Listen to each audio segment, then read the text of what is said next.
পাঁচ নম্বর হাদিস শরীফ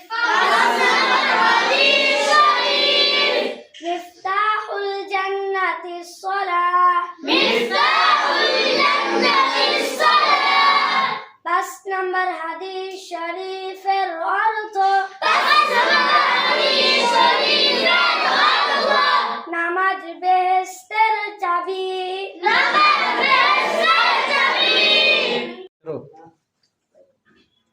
পাঁচ নম্বর হাদিস শরীফ